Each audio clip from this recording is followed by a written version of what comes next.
એક તરફ middle ઇસ્ટમાં યુએસએનું operation EPIC furry ચાલુ છે, ત્યારે જ અમેરિકા દ્વારા પોતાના ત્યાં પરમાણુ પ્રહાર કરવામાં સક્ષમ એવી માઇનેટમેન-3 નામની ઇન્ટરકોન્ટિનેન્ટલ એટલે કે એક ખંડમાંથી બીજા ખંડમાં પ્રહાર કરી શકે તેવી મિસાઇલોનું પરીક્ષણ કરવામાં આવતા ખળભળાટ મચી ગયો છે.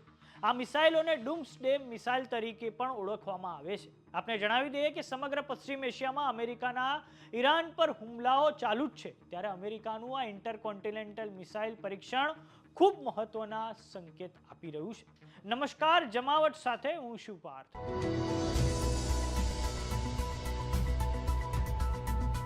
3 માર્ચ 2026ની એ રાત્રિ એટલે કે ભારતીય સમય પ્રમાણે 4 માર્ચની વહેલી સવારે જ્યારે અંધારી રાત્રિએ સમગ્ર વિશ્વ શાંત હોય છે, ત્યારે અમેરિકાની સૈન્ય શક્તિ જાગૃત થાય છે. અમેરિકાના કેલિફોર્નિયા રાજ્યમાં આવેલા વાન્ડનબર્ગ સ્પેસ ફોર્સ બેઝ પર કે જ્યાં માઇનેટમેન-3 નામની મિસાઇલો કે જે ICBM એટલે કે ઇન્ટરકોન્ટિનેન્ટલ બેલિસ્ટિક મિસાઇલ છે તેની વિનાશક તાકાત દર્શાવવા તૈયાર છે. માટે એ પ્રશ્ન એ થાય છે કે શું અમેરિકા દ્વારા યુદ્ધની આ એક ચેતવણી છે? રાત્રે 11:01 કમાન્ડ આવે છે અને અમેરિકન એરફોર્સના જવાનો તૈયાર થાય છે.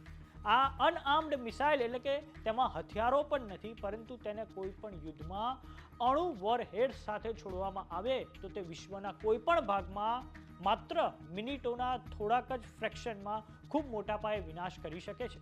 કાઉન્ટડાઉન શરૂ થાય છે. 10, 9, 8, 7 અને આ પછી કાઉન્ટડાઉન પૂરું થયા પછી તે ઉડાન ભરે છે અને માઇનેટમેન-3 તેને અમેરિકાનું ડૂમ્સડે વેપન પણ કહેવામાં આવે છે.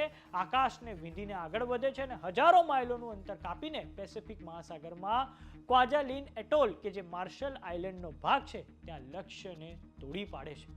યુએસએ દ્વારા કરવામાં આવેલા આ પરીક્ષણથી ખળભળાટનો માહોલ છે. આપણે જણાવી દઈએ કે ICBM એટલે કે ઇન્ટરકોન્ટિનેન્ટલ બેલિસ્ટિક મિસાઇલ એક ખંડથી બીજા ખંડમાં હુમલો કરવા સક્ષમ છે.